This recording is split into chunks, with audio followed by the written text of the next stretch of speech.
Hello champions. उम्मीद है आप सब बढ़िया होंगे और ज़बरदस्त आपकी तैयारी चल रही होगी। आज हम अपना तीसरा वीडियो लेकर के आ गए हैं और इस वीडियो का जो अपना आज का टाइटल रहेगा वो रहेगा संस्थागत नियोजन, यानी कि इंस्टीट्यूशनल प्लानिंग।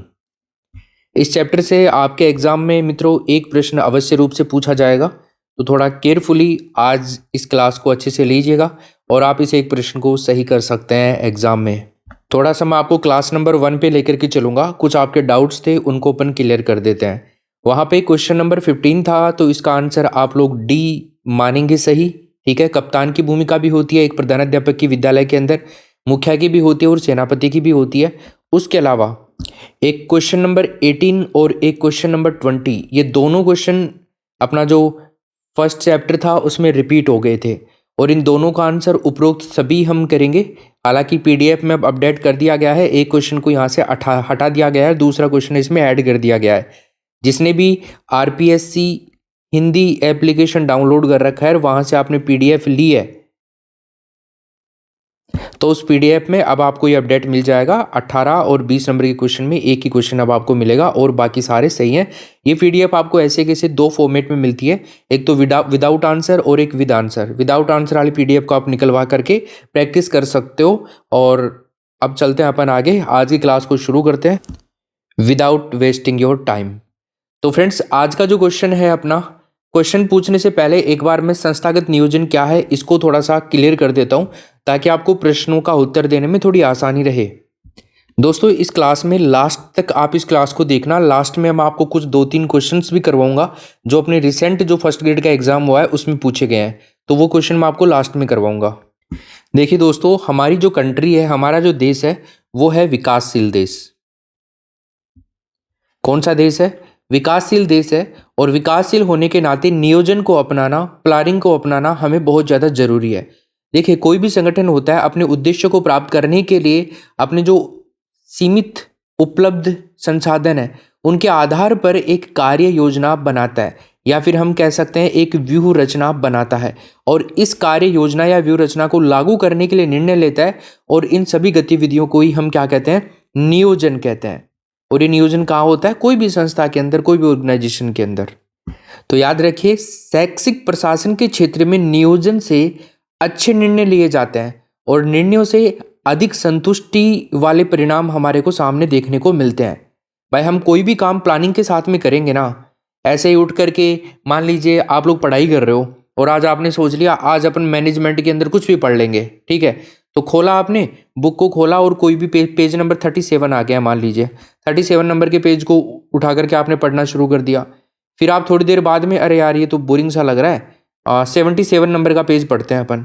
तो बताओ, ये बिना प्लानिंग के अब अगर आप ऐसा करोगे तो आपका टाइम वेस्ट होगा इसमें। ओवरऑल आपको कुछ समझ में नहीं आएगा, टाइम वेस्ट होगा और आपका सिलेक्शन भी नहीं होगा। तो ये तो बिना प्लानिंग वाला काम हो गया।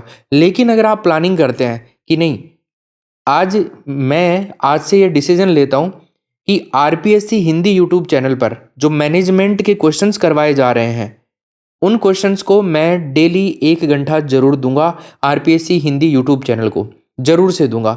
और साथ साथ में रिवीजन के लिए मैं आरपीएससी हिंदी एप्लीकेशन डाउनलोड करके वहाँ से पीडीएफ को भी डाउनलोड करूँगा, ताकि मेरा रिवीजन भी हो जाए और बढ़िया तरीके से प्लानिंग के साथ में मेरी तैयारी जो है वो चलती रहे और मेरा सिलेक्शन हो जाए एग्ज़ाम होने के बाद में। ऐसा अगर आप करते हैं, या फिर अब ये तो देखो अपना एग्जाम्पल हो गया। दूसरा एग्जाम्पल है, आपको टाइम टेबल बना करके तैयारी कर रहे हो, कोई भी सब्जेक्ट आपका है उसको लेकर के डेली आप 15, 16, 17 घंटे पढ़ाई कर रहे हो, तो उसका एक टाइम टेबल आपने फिक्स कर रखा है। तो ये एक प्लानिंग की तो है। अगर आप प्लानिंग के साथ में तैयारी कर रहे हो, पूरे रूटीन के साथ में अच्छा टाइम दे रहे हो, सब कुछ सही कर रहे हो, तो बस यही तो है आपका प्लानिंग का काम। तो बस इसी को तो नियोजन अपन कहते हैं। समझ गए? तो नियोजन के बारे में आई होप आपको समझ में आ गया होगा। नियोजन जो है दोस्तों, शिक्षा में सभी कार्यक्रमों के अंदर एक सुधार के रूप में काम करता है। एक तो आपका मात्रात्मक सुधार भी करता है ये, और एक सुधार करता है गुणात्मक। तो दोनों ही तरह का सुधार करता है, ध्यान रखिएगा। सुधार को ध्यान रखेंगे हम यहाँ पे, और इसको इंपॉर्टेंट मानना है आपको। देखो, एक और चीज है, जैसा कि मैंने आपको बोला कि हमारा देश विकासशील देश है और नियोजन को अपनाना बहुत ज्यादा जरूरी है। लेकिन अब आप कह सकते हो कि क्या नीड पड़ गई थी हमें एजुकेशनल प्लानिंग को अपनाने की, शैक्षिक नियोजन की आवश्यकता क्या है हमें। तो सबसे पहले तो मैं आपको बता दूं, नियोजन से है ना हमारा धन, हमारा टाइम और हमारा एक प्रयास, इन सब की बचत होती है। ठीक है, हम बार बार प्रयास करने से बच सकते हैं, हमें पहले ही प्रयास में सफलता मिल सकती है अगर आप नियोजन से काम करते हैं तो। जैसे आप पढ़ाई पहली बार में नियोजन से करेंगे तो आपको दोबारा से फर्स्ट ग्रेड का एग्जाम देने की जरूरत नहीं पड़ेगी। ठीक है, नियोजन जो है समस्या समाधान में सहायक होता है। इसमें सहायक होता है, समस्या के समाधान में भी सहायक होता है, तो इसको भी इंपॉर्टेंट मानना है आपको। दूसरी बात है कि नियोजन से संगठन की सफलता की संभावना बढ़ जाती है। तो संगठन जो है उसकी सफलता की क्या होती है, संभावना बढ़ जाती है, कई गुना बढ़ जाती है इवन मैं आपको कहूं तो। और नियोजन से संगठन जो है वो अपने आप को समय के अनुकूल अपडेट भी रखता है। ठीक है, तो समय अनुकूल अपडेट, तो ये आवश्यकता क्यों पड़ी हमें नियोजन की, ये सारे फैक्टर मैंने आपको इसके बता दिए हैं। अब आपको यहां तक समझ में आ गया होगा। संस्थागत नियोजन की कुछ परिभाषाएं भी हैं, वो भी अपन करेंगे आगे।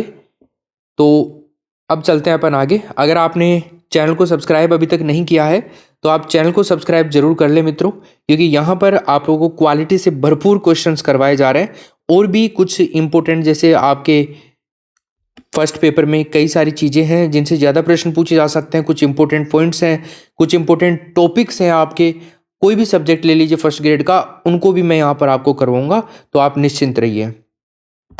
तो देखिए दोस्तों, हमारा जो पहला क्वेश्चन है, संस्थागत नियोजन कितने क्षेत्रों में विभक्त है, ऐसा आपसे प्रश्न पूछा जा सकता है। वेरी इंपॉर्टेंट क्वेश्चन है।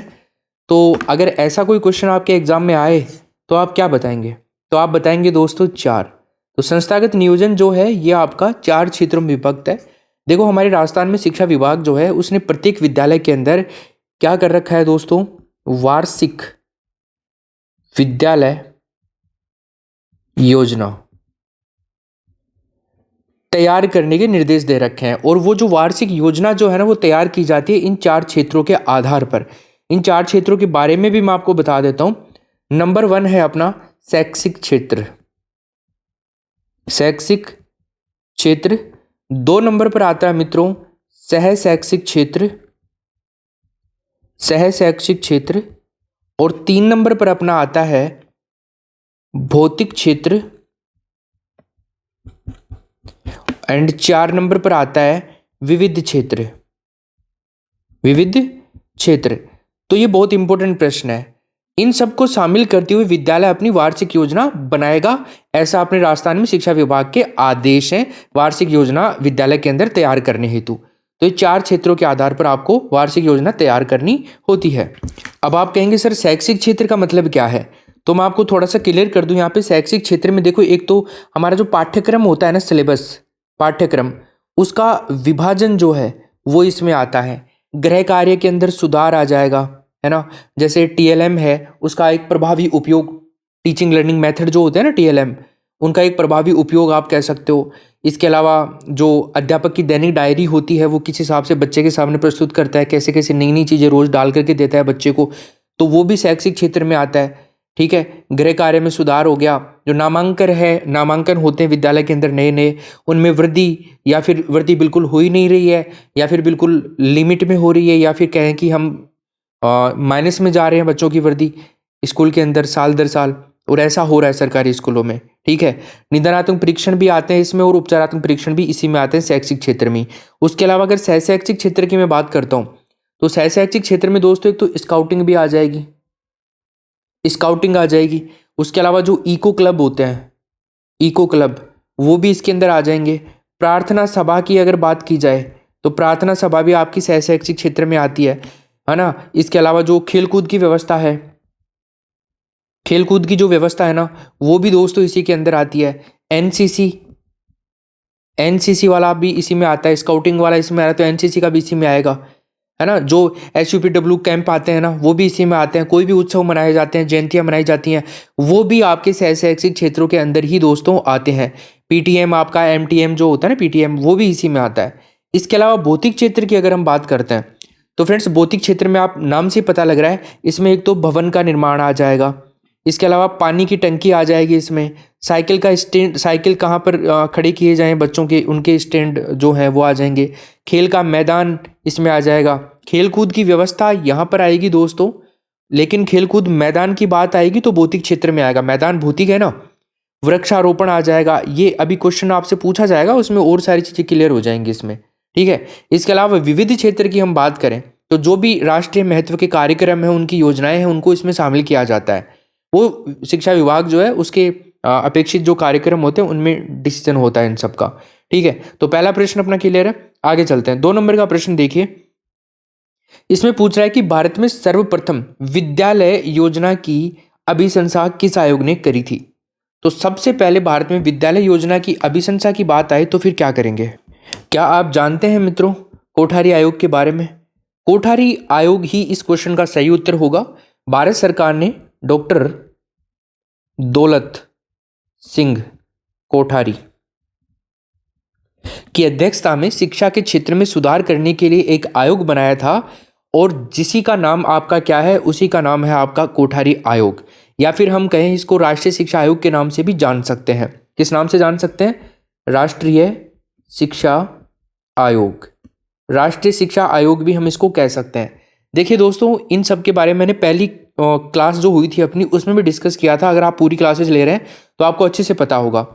कोठारी आयोग की स्थापना हुई थी 1964 में, समझ गए। दौलत सिंह कोठारी ने अध्यक्षता करी थी। तो अध्यक्षता किसने करी थी, दौलत सिंह कोठारी ने। और इसका दूसरा नाम क्या है, राष्ट्रीय शिक्षा आयोग भी इसका दूसरा नाम है। उद्देश्य क्या था, भारत में शिक्षा के क्षेत्र में सभी पहलुओं की जांच करना और शिक्षा का एक सामान्य पैटर्न विकसित करना, और दिशा निर्देश के माध्यम से, सिफारिश के माध्यम से शिक्षा को और आगे की ओर बढ़ाना। अगर आपसे पूछ लिया जाए कि इस आयोग ने अपनी रिपोर्ट कब पेश करी थी, तो रिपोर्ट का क्वेश्चन अगर आपसे आता है तो रिपोर्ट दोस्तों याद रखना 29 जून 1966 में अपनी रिपोर्ट प्रस्तुत की थी, जिसके अंदर टोटल 23 शर्तें थी। भाई इस तरह से अगर काम होगा शिक्षा के क्षेत्र में तो बहुत सही होगा, ठीक है। बात अपन पहले भी कर चुके हैं इसके बारे में, आगे चलते हैं। अगर महत्व की बात कर लें, अगर एक और बात कर लें महत्व की, तो ये भारत का पहला शिक्षा आयोग था जिसने अपनी रिपोर्ट में सामाजिक बदलावों को ध्यान में रखते हुए ठोस कदम उठाए थे। तो सामाजिक बदलाव की अगर बात आ जाए, कौन से आयोग में सामाजिक बदलावों को लेकर के ठोस कदम उठाए गए थे, तो आप याद रखिएगा वो था आपका कोठारी आयोग। क्वेश्चन नंबर 3 देखिए, सबसे पहले संस्थागत नियोजन की सिफारिश किस आयोग के द्वारा करी गई थी, बताओ। तो सबसे पहले संस्थागत नियोजन की सिफारिश जो करी गई थी दोस्तों, वो करी गई थी मुदालियर आयोग के द्वारा। इसको आप माध्यमिक शिक्षा आयोग भी कह सकते हो। क्या कह सकते हो, माध्यमिक शिक्षा आयोग।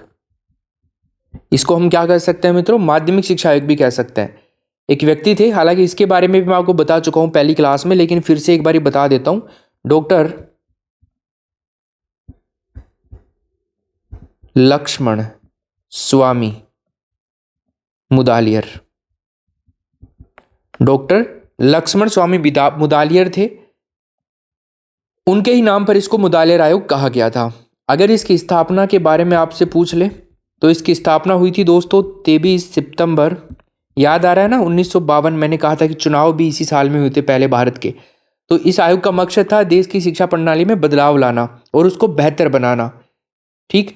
क्वेश्चन नंबर देखते हैं अपन 4, बताइए आरटी 2009 की कौन सी धारा में यह उल्लेख किया गया है कि विद्यालय वार्षिक योजना का निर्माण विद्यालय प्रबंधन समिति करेगी। देखिए साथियों, राजस्थान में विद्यालय जो योजना है वो कब से चल रही है। अगर आपसे क्वेश्चन पूछ लिया जाए कि राजस्थान में कब से चल रही है, तो 1968 से चल रही है। और इसके लिए 2 स्तर बनाए गए हैं अपने राजस्थान में। पहला जो स्तर है वो तो है विद्यालय स्तर पर, विद्यालय योजना, विद्यालय योजना, विद्यालय स्तर पर है विद्यालय योजना। अगर दूसरे की बात करें वो है आपका जिला स्तर पर। कौन से स्तर पर, जिला स्तर पर है, और उसको कहा जाता है समेकित जिला योजना। समेकित जिला योजना उसे कहा जाता है। क्लियर है, ये आपका विद्यालय स्तर पर है और ये आपका जिला स्तर पर है। क्लियर है मेरे भाई। तो यहां पे आंसर आपका हो जाएगा ऑप्शन नंबर 3, आरटी की धारा 22, ऑप्शन नंबर 3। क्वेश्चन नंबर 5 देखिए, पाठशाला समाज का लघु रूप है, ये मानना है। बताइए, पाठशाला समाज का लघु रूप है, किसने कहा था? अच्छा, इन व्यक्ति के बारे में जानते हो आप? बहुत तगड़े व्यक्ति हुए हैं ये, दुनिया के पहले शिक्षाविद कहे जाते हैं। तो ऑप्शन नंबर क्या हो जाएगा? B, John Dewey. Question number 6 देखो, संस्थागत नियोजन शिक्षा सुधार की यात्रा में एक मील का पत्थर है, ये किसका है कथन? बताइए, मील का पत्थर किसने कहा है? तो फ्रेंड्स, यहां पे हमारा जो आंसर होगा वो होगा ऑप्शन नंबर तीसरा, E.W. फ्रैंकलिन। क्वेश्चन नंबर 7 देखिए, अब आप 7 नंबर का प्रश्न है अपना, भारत का भविष्य उसकी कक्षाओं में निर्मित हो रहा है, ये कथन किसका है? बताइए। तो भारत का भविष्य निर्मित हो रहा है उसकी कक्षाओं में, इसके बारे में बात कर चुके हैं कोठारी आयोग के बारे में, तीसरा ऑप्शन हो जाएगा। क्वेश्चन नंबर 8 देखिए, राजस्थान में एकीकृत स्कूल संकुल का प्रारंभ कब से किया गया? तो राजस्थान में जो एकीकृत स्कूल संकुल है उसका प्रारंभ कब से किया गया था? तो ये किया गया था 8 अगस्त 2018 से। तो तीसरा ऑप्शन हम यहाँ पे सही करेंगे। देखो, अब आपके दिमाग में क्वेश्चन आ रहा होगा, सर ये होता क्या है एकीकृत स्कूल संकुल? हमने तो कभी सुना नहीं है ये। इसका मतलब होता है इंटीग्रेटेड स्कूल कॉम्प्लेक्स। समझ गए? इंटीग्रेटेड स्कूल कॉम्प्लेक्स का मतलब है कि एक ही जगह पर कई सारे स्कूल, जैसे वहाँ पर प्राथमिक स्कूल भी हो, वहाँ पर ही आपका माध्यमिक स्कूल भी हो, और वहाँ पर ही आपका उच्च माध्यमिक स्कूल भी हो, एक साथ काम करते हैं ना जब तीनों तरह के स्कूल मिलकर के, प्राथमिक, माध्यमिक और उच्च माध्यमिक, उसके अंदर संसाधनों का बेहतर उपयोग हो पाता है और शिक्षा की गुणवत्ता में सुधार हो पाता है। समझ गए? आगे चलते हैं, क्वेश्चन नंबर 9 में बताइए, राजस्थान में विद्यालय नियोजन प्रपत्र की रूपरेखा कब निर्धारित की गई? बताइए, इस क्वेश्चन का क्या उत्तर होगा? तो फ्रेंड्स, यहां पे हमारा जो आंसर होगा वो होगा 1968, 1968 हो जाएगा इस प्रश्न में उत्तर हमारा। नेक्स्ट क्वेश्चन है, बताइए, राजस्थान में सभी विद्यालयों में विद्यालय नियोजन कब से अनिवार्य किया गया? तो राजस्थान में जो भी स्कूल है अपनी, वहां पर विद्यालय नियोजन अनिवार्य किया गया था 1972-73 से, 1972-73 से। तो बी ऑप्शन करेंगे। 11 नंबर का क्वेश्चन देखिए, राजस्थान में विद्यालय योजना कब से चल रही है?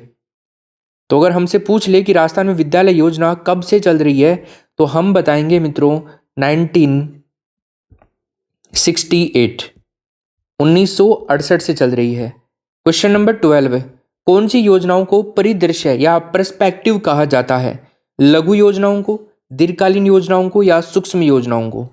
तो बताइए दोस्तों, क्या उत्तर होगा इसमें? तो दोस्तों, राजस्थान में ऐसी योजनाएं जिनको परिदृश्य या पर्सपेक्टिव कहा जाता है वो होती हैं आपकी दीर्घकालीन योजनाएं, जो लंबे समय तक चलती हैं। शिक्षा के क्षेत्र में जो भी योजनाएं हैं जो लंबे समय तक चलती हैं उनको कहा जाता है दीर्घकालीन योजनाएं।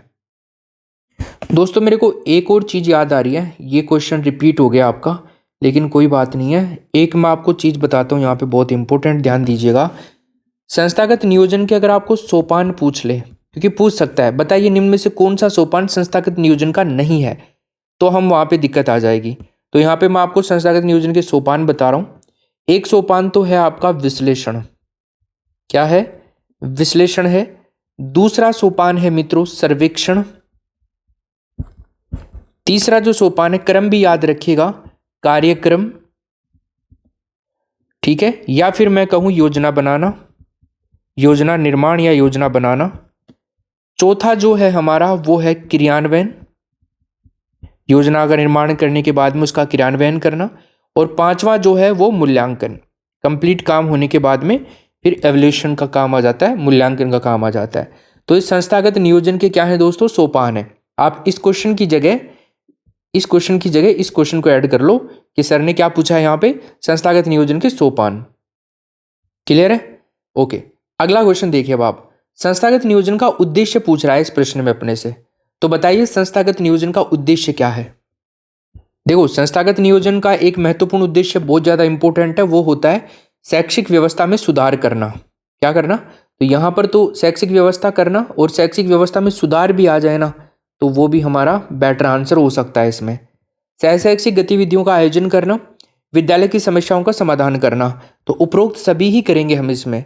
लेकिन मैं आपको कुछ और इंपॉर्टेंट बता देता हूँ, जैसे भौतिक संसाधन है, हमारे विद्यालय के भौतिक साधन है, उनके पूरक के रूप में मानवीय साधनों का प्रयोग भी करना। भौतिक साधनों की जगह जैसे बच्चों को लगा करके कोई काम करवा दिया, जैसे मान लीजिए अपने गार्डन है विद्यालय का, वहाँ पर गार्डनिंग हो रखी है, धूप वगैरह लगी हुई है, बढ़िया हरी भरी बड़ी बड़ी हो गई है, तो एक तो अपन मशीन से उसकी बढ़िया तरीके से कटिंग करते हैं, लेकिन मशीन की जगह अगर हम मानवीय साधनों का प्रयोग करें मशीन के पूरक के रूप में, तो बच्चों को लगा करके अपन कटिंग करवा सकते हैं। उनसे बच्चों का मोमेंटम भी होगा, बच्चों को अच्छा भी लगेगा, उनका माइंड भी फ्रेश होगा और अच्छे से काम भी करेंगे। ठीक है, ये काम होता है। एक होता है शिक्षा की जो स्वायत्तता होती है, सृजनात्मकता होती है, उसको प्रोत्साहन देना, ये भी संस्थागत नियोजन का मूल उद्देश्य होता है। तो ये कुछ इंपॉर्टेंट उद्देश्य है, इनको आप याद रखिए। अगला प्रश्न देखते हैं 15 नंबर का। संस्थागत नियोजन के सहशैक्षिक क्षेत्र में शामिल विषय है। अब देखो, शैक्षिक क्षेत्र, सहशैक्षिक क्षेत्र, भौतिक संसाधनों का क्षेत्र और विविध क्षेत्र, मैंने आपको सारे बता दिए। अब आप यहाँ पे इजीली, अगर आपने सुना है, याद हो गया है आपको, तो आप इजीली यहाँ पर सही कर सकते हो। तो सहशैक्षिक क्षेत्र के बारे में पूछ रहा है इसमें। एक तो शैक्षिक क्षेत्र है, शैक्षिक क्षेत्र में क्या होता है, शैक्षिक सुधार कार्यक्रम आते हैं। सहशैक्षिक क्षेत्र में क्या होता है, जो पाठ्य सहगामी क्रियाएं होती हैं, पाठ्य सहगामी क्रियाएं, वो इसमें आती हैं। तो पाठ्य सहगामी क्रियाओं में आपको पता है ना, जैसे एनसीसी, स्काउटिंग, इको क्लब, प्रार्थना सभा, बुक बैंक, खेलकूद की व्यवस्था, एसयूपीडब्ल्यू कैंप, है ना, पीटीएम, ये सब इसमें आते हैं। तो इसमें आंसर होगा हमारा क्वेश्चन नंबर 15 में उपरोक्त सभी। बाल सभा का आयोजन, अध्यापक अभिभावक संघ, शारीरिक शिक्षा और उपरोक्त सभी। क्योंकि मैंने तुम्हें बताया था ना, उत्सव और जयंतियां, तो बाल सभाओं का आयोजन भी इसी में होता है। अध्यापक अभिभावक संघ, ठीक है, ये भी इसी में आएगा। इसके अलावा शारीरिक शिक्षा, जैसे मैंने आपको बताया, scouting, NCC, SUPW camp, PTM, ये सब चीजें इसी में आती हैं। क्लियर? तो और आप बाकी शैक्षिक क्षेत्र जो है पाठ्य सहगामी क्रियाएं, इनको देख सकते हो। NCC, scouting, eco club, SUPW camp, खेलकूद की व्यवस्था, पीटीएम, बुक बैंक, प्रार्थना सभा, उत्सव और जयंतियां। नेक्स्ट प्रश्न देखो, संस्थागत नियोजन में सर्वाधिक महत्वपूर्ण भूमिका होती है। बताइए दोस्तों, संस्थागत जो नियोजन है अपना, उसमें महत्वपूर्ण भूमिका किसकी होती है? तो इंस्टीट्यूशनल प्लानिंग में सबसे इंपॉर्टेंट जो रोल अदा करती है, वो करती है दोस्तों आपके प्रधानाध्यापक। क्लियर? नंबर 1 ऑप्शन इसमें सही उत्तर हो जाएगा। अगला क्वेश्चन देखिए, विद्यालय योजना प्रतिवर्ष किस तिथि तक जिला शिक्षा अधिकारी या माध्यमिक शिक्षा को प्रेषित कर दी जाती है? ये कर दी जाती है दोस्तों 15 मई तक। ऑप्शन नंबर क्या कर देंगे? तीसरा हम यहाँ पे राइट आंसर कर देंगे। 18 नंबर का क्वेश्चन देखिए, छात्रों में जो गुण आदर्श शिक्षक लाना चाहते हैं, उनका शिक्षा में प्रयोगी शैक्षिक नियोजन है, ये परिभाषा किसकी है? बता दीजिए क्या आंसर होगा इसमें। तो फ्रेंड्स, ये जो परिभाषा दी है ना, ये परिभाषा दी है यूनिसेफ ने दी है। ऑप्शन नंबर हो जाएगा हमारा डी करेक्ट आंसर। देखिए, यूनिसेफ एक ऑर्गेनाइजेशन है, संस्था है। इसको आप अंतर्राष्ट्रीय आपातकालीन कोष के नाम से भी जानते थे पहले, लेकिन अब अगर अपन बात करें, जो संयुक्त राष्ट्र है, संयुक्त राष्ट्र, तो संयुक्त राष्ट्र की एक एजेंसी है ये यूनिसेफ। एजेंसी है जो दुनिया भर के बच्चों के अधिकार और भलाई के लिए काम करती है। खासकर जो वंचित वर्ग के बच्चे हैं, मुश्किल से पहुंच पाने वाले जो बच्चे हैं, उनके लिए काम करती है। हालांकि इसकी स्थापना हुई थी, संयुक्त राष्ट्र महासभा ने इसकी स्थापना करी थी 11 दिसंबर 1946 को यूनिसेफ की स्थापना हुई थी। इसका मुख्य उद्देश्य था, जो अपना सेकेंड वर्ल्ड वार हुआ था, द्वितीय विश्व युद्ध, उसके अंदर तबाह हुए थे जो देश, उनके अंदर जो बच्चे हैं, माताएं हैं, उनको आपातकालीन भोजन और स्वास्थ्य सेवा प्रदान करने के लिए। तो यूनिसेफ का प्राथमिक उद्देश्य है दुनिया भर के अंदर बच्चों को मानवीय और विकास की सहायता प्रदान करना। नेक्स्ट क्वेश्चन देखिए, क्या करना है, कैसे करना है, कब करना है, किसको करना है, इसका पूर्ण निर्धारण ही नियोजन है। ये परिभाषा किसकी है बताइए। बड़ी इंटरेस्टिंग परिभाषा है। तो ये परिभाषा दोस्तों दी थी किसने? कुंट्ज व ओ डोनेल ने। देखो इसको कैसे याद करोगे, एक मैं चीज लिख रहा हूं, क्यों डोले, क्यों डोले, ये ट्रिक से याद कर सकते हो। क्यों तो आप कूका ले लीजिए, है ना, और डोले में डोल ले लीजिए, डो यहाँ पे आ रहा है, ले आ रहा है, एक को इधर कर लो आप, ठीक है ना। तो क्यों डोले, इसको कैसे याद करेंगे? क्यों डोले से याद करेंगे। देखो, जब हमारे को बड़े बुजुर्ग जो लोग हैं हमारे घर के, हम इधर उधर घूमते रहते हैं, कई बार पढ़ाई नहीं करते, तो हमें कह देते हैं ना, अरे क्यों डोले चे, क्यों काम कर ले, कब फटेलो तू, है ना, कद नौकरी लागे लो। जब तू पढ़ेगा नहीं तो फिर क्या करेगा, इस तरह के सवाल होते हैं, तो इसको आप ऐसे याद कर लीजिएगा। अगला प्रश्न देखिए, शैक्षिक योजना का क्रियान्वयन किस स्तर पर होता है। देखो शैक्षिक योजना क्रियान्वयन जो है ना अपना बिल्कुल निचले स्तर पर होता है। मतलब निचले स्तर पर कौन आ जाएगा, विद्यालय स्तर, तो स्कूल लेवल पे होता है। तो ये क्वेश्चन इंपॉर्टेंट है, याद रखो। 21 देखिए, 21 में हम क्वेश्चन पूछते हैं आपसे। देखिए, संस्थागत नियोजन का निर्माण करते समय किस बात का ध्यान रखना चाहिए या ध्यान रखा जाता है। समस्या का स्पष्टीकरण, उद्देश्यों का निर्धारण, विधियों का निर्धारण और उपरोक्त सभी। तो संस्थागत नियोजन का निर्माण करते समय हम जिन चीज़ों का ध्यान रखेंगे वो सारी की सारी चीज़ें हैं, समस्या का स्पष्टीकरण, उद्देश्यों का निर्धारण और विधियों का निर्धारण। तो डी ऑप्शन हम इसमें सही उत्तर करेंगे। शाला मानचित्रण के नजरी नक्शे में एक्स जो चिन्ह होता है ना, ये क्या व्यक्त करता है। ये वाला जो एक्स टाइप का चिन्ह होता है ये किस चीज को व्यक्त करता है, बताइए। तो विद्यालय बंद करने का निशान को करता है, या आगे रास्ता बंद है, या प्राथमिक विद्यालय का, या उच्च प्राथमिक विद्यालय का। तो दोस्तों ये करता है उच्च प्राथमिक विद्यालय का। अगला प्रश्न है क्वेश्चन नंबर 23, बताइए। भारत का भविष्य उसकी कक्षाओं में निर्मित हो रहा है, ये कथन किसका है। तो अभी शायद अपन ने देखा था इस क्वेश्चन को, ये भी रिपीट हो गया, कोई नहीं, अपन हटा देंगे उसमें से। कुछ क्वेश्चंस पढ़ाते टाइम में सामने आते हैं, कुछ रिपीट हो जाते हैं वो। ओके, आगे चलते हैं। 24 में देखिए, यशपाल समिति रिपोर्ट 1993 का विषय क्या है। तो जो यशपाल समिति रिपोर्ट है अपने 1993 वाली, उसका विषय क्या था। बिना बोझ के शिक्षा, विदाउट बर्डन एजुकेशन। क्या आपको पता है यशपाल समिति रिपोर्ट 1993 में पूछेगा तो आपको ये करना है। लेकिन आपको पता हो तो यशपाल कमेटी रिपोर्ट एक और आई थी, और वो आई थी 2009 में। मानव संसाधन विकास मंत्रालय जो है MHRD, भारत सरकार द्वारा किया गया था गठन 2009 में। तो ये भी आप याद रखेंगे। इस समिति की स्थापना UGC और जो AICTE है उसकी गतिविधियों का अध्ययन करने के लिए, भारत में उच्च शिक्षा के क्रियान्वयन के अंदर उसकी भूमिका है, उसके आकलन के लिए 2009 में जो MHRD है उसने इसकी स्थापना करी थी। यशपाल कमेटी रिपोर्ट उसके बाद में आई थी, ठीक। तो 2009 भी है। अगला क्वेश्चन देखिए, शैक्षिक योजना का निर्माण होता है।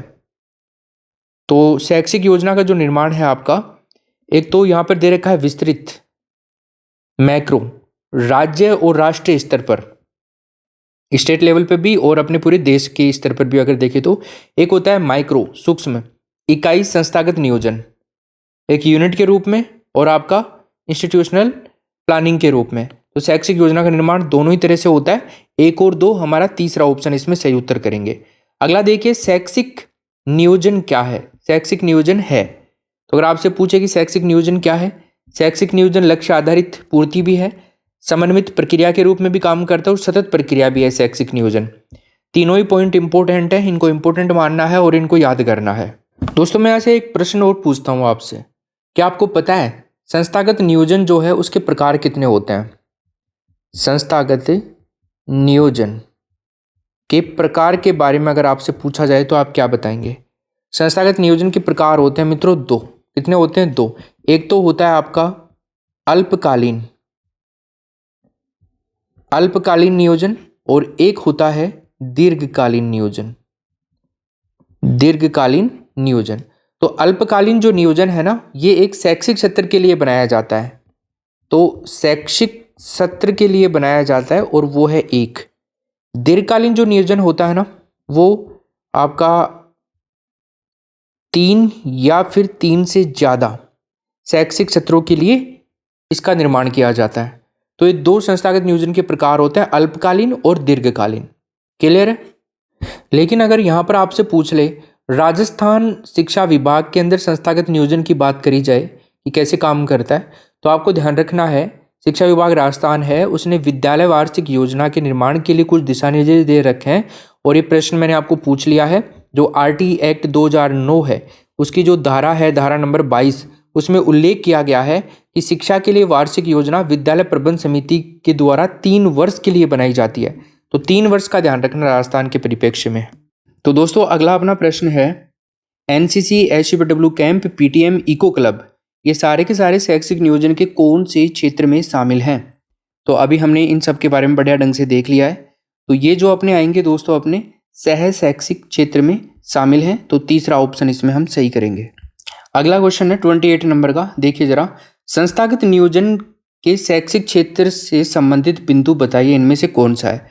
देखो इस प्रकार का प्रश्न हो सकता है निश्चित रूप से अब की बार आपके एग्जाम में पूछ लिया जाए, तो आप ध्यानपूर्वक इन सबको याद कर लेना जो भी मैंने तुम्हें बताए हैं। बाकी आप पीडीएफ में आपको सारे लिखे हुए मिलेंगे, तो आप पीडीएफ आरपीएससी हिंदी ऐप से जरूर ले लीजिए। तो 28 नंबर का प्रश्न है अपना, इसमें आंसर होगा सहायक शिक्षण सामग्री का प्रभावी उपयोग। संस्थागत नियोजन के शैक्षिक क्षेत्र से संबंधित ये बिंदु है। बाकी वृक्षारोपण जो है ये मैंने आपको बताया था, ये आपका भौतिक संसाधनों में आता है। भौतिक संसाधनों का क्षेत्र है। जनगणना और चुनाव संबंधी कार्य आपके अलग बिंदु हैं।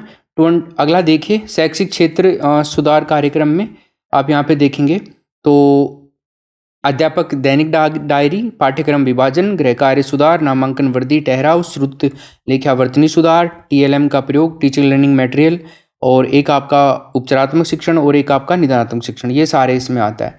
29 देखिए, संस्थागत नियोजन के शैक्षिक क्षेत्र की गतिविधि नहीं है।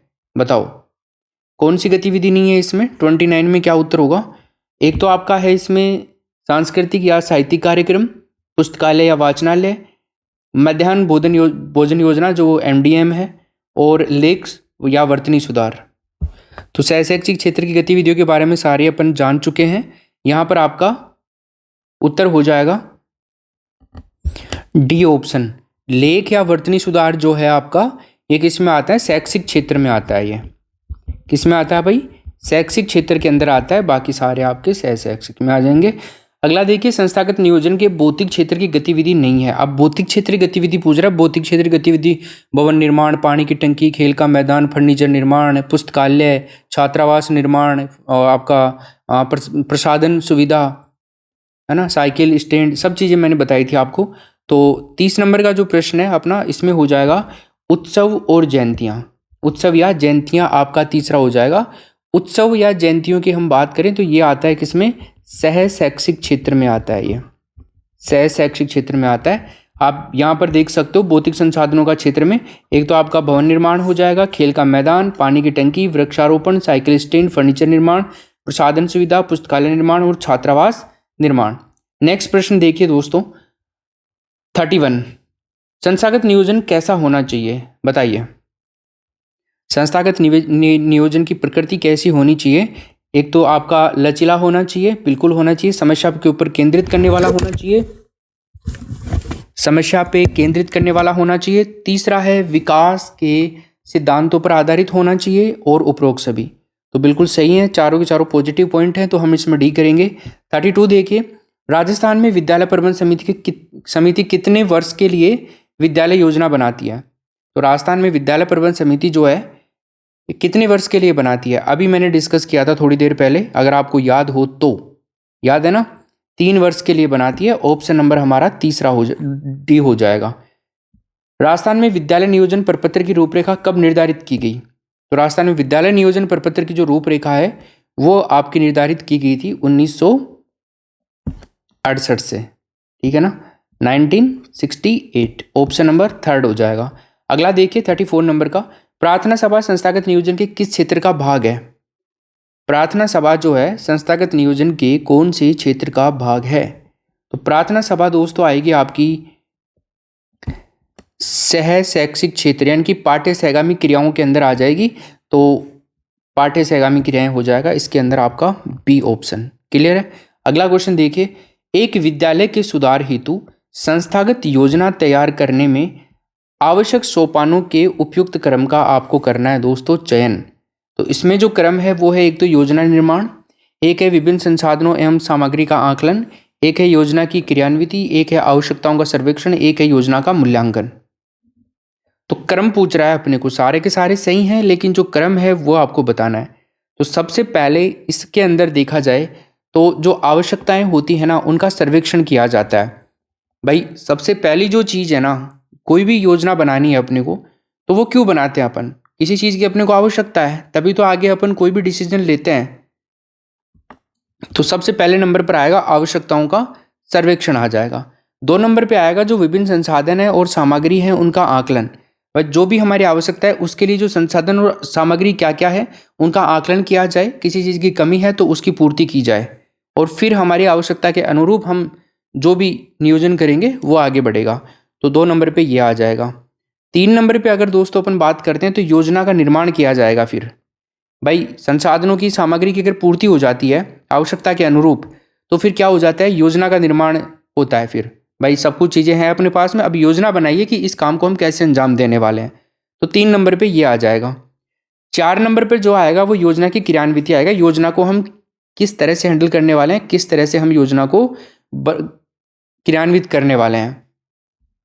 फिर आपका 5 नंबर पे 5वां ऑप्शन आ जाएगा योजना का मूल्यांकन। मूल्यांकन देखो किसी भी चीज़ में लास्ट में ही आएगा, तो इसमें ऑप्शन नंबर आपका ये हो जाएगा।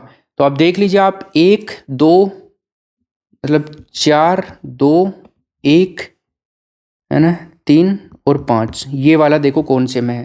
तो 4 तो देखो शुरू में एक में ही आ रहा है, इसमें ही आ रहा है ओनली, है ना। देखो एक से भी काम हो जाता है आपका। अगर आपको फर्स्ट भी ध्यान होता ना, पहला भी आवश्यकताओं का सर्वेक्षण कि एक ही है, बाकी क्रम आपको जचाने की जरूरत ही नहीं थी इस प्रश्न में।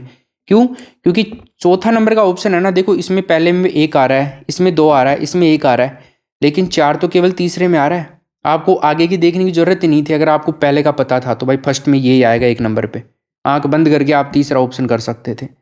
36 देखिए, संस्थागत नियोजन के उद्देश्य के संबंध में असत्य कथन आपको चयन करना है। तो गलत कथन का चयन करो संस्थागत नियोजन के उद्देश्य के संबंध में। आप लोग यहाँ पे पहला अपना कथन है दोस्तों, ये नवीन शैक्षिक तकनीक तथा विधियों का विकास करता है। दूसरा है यह शैक्षिक गतिविधियों को बढ़ावा देता है। तीसरा है यह अध्यापकों की स्वतंत्रता और सृजनात्मकता को बढ़ावा देता है। चौथा है यह विद्यालय या संस्था का सर्वांगीण विकास नहीं करता है। दोस्तों संस्थागत नियोजन तो सर्वांगीण विकास के लिए ही बना है, इसमें तो डी ऑप्शन होगा क्योंकि गलत कथन अपने को पूछ रहा है। 37 देखिए, संस्थागत नियोजन एक ऐसी प्रक्रिया है जिसके द्वारा प्रबंधक उपलब्ध संसाधनों का उपयोग करते हुए उद्देश्य पूर्ति के विकल्प को खोजता है। यह किसका कथन है, बताइए भाई किसका कथन है ये? तो माय डियर फ्रेंड्स, ये जो कथन है ये आपका कथन है प्रोफेसर मेसी का, ऑप्शन नंबर तीसरा। क्वेश्चन नंबर 38, किसी राष्ट्रीय महत्व के कार्यक्रम से संबंधित योजना किस क्षेत्र से संबंधित कहलाएगी? कोई भी राष्ट्रीय महत्व कार्यक्रम से संबंधित कोई योजना है, जो हमारा नेशनल लेवल पे कोई भी कार्यक्रम है उससे संबंधित कोई भी प्लान है, तो किस क्षेत्र से संबंधित कहलाएगी वो, बता सकते हो आप? तो दोस्तों ये कहलाएगी आपकी, क्योंकि उन सभी में तो आया नहीं, ना ही तो अपना शैक्षिक में मैंने तुम्हें बताया, ना ही शैक्षिक में बताया, ना ही भौतिक में बताया। मैंने आपको क्या बताया था, विविध क्षेत्र के बारे में डिस्कस किया था। तो अगर आपको याद है, मेरे को आपने सही सुना था अभी थोड़ी देर पहले, तो मैंने कहा था कि शिक्षा विभाग के द्वारा जो अपेक्षित ऐसे कार्यक्रम रखे जाते हैं जो राष्ट्रीय महत्व के होते हैं, तो इन कार्यक्रमों की योजना बनाते हैं। जो राष्ट्रीय महत्व के कार्यक्रम होते हैं वो विविध क्षेत्र में आते हैं, ध्यान रखो। 39 देखिए, निःशुल्क शिक्षा का संबंध शैक्षिक नियोजन के किस उपागम से है? तो निःशुल्क शिक्षा का संबंध अगर आपसे पूछा जाए कि शैक्षिक नियोजन के किस उपागम से है, तो वो आपका आ जाएगा दोस्तों सामाजिक न्याय उपागम, ऑप्शन नंबर चौथा हम इसमें सही उत्तर कर देंगे। 40 नंबर का क्वेश्चन देखिए, संस्थागत नियोजन का निर्माण करते समय किस बात का ध्यान रखा जाता है? बताइए। एजुकेशनल प्लानिंग अगर आप बना रहे हो, इसको क्रिएट कर रहे हो, तो किस बात का आप ध्यान रखोगे? समस्या का स्पष्टीकरण आपके पास में होना चाहिए कि इस समस्या से हम कैसे निपटने वाले हैं। उद्देश्यों का निर्धारण होना चाहिए, हमारे क्या उद्देश्य है इस समस्या को निर्धारित करने से पहले, या फिर इस समस्या से निपटने के पीछे के उद्देश्य जो होते हैं, और विधियां क्या क्या काम में लोगे आप उस समस्या से निवारण पाने के लिए। तो इसमें आएगा आपका डी ऑप्शन। तो फ्रेंड्स मैंने आपको ये 40 क्वेश्चन करवा दिए हैं इस चैप्टर के। बाकी के जो क्वेश्चन है इस चैप्टर के टोटल 70 के आसपास क्वेश्चन है, तो बाकी क्वेश्चन आपको पीडीएफ में मिलेंगे। वो आप विद आंसर और विदाउट आंसर 2 पीडीएफ आपको मिलने वाली है इसमें।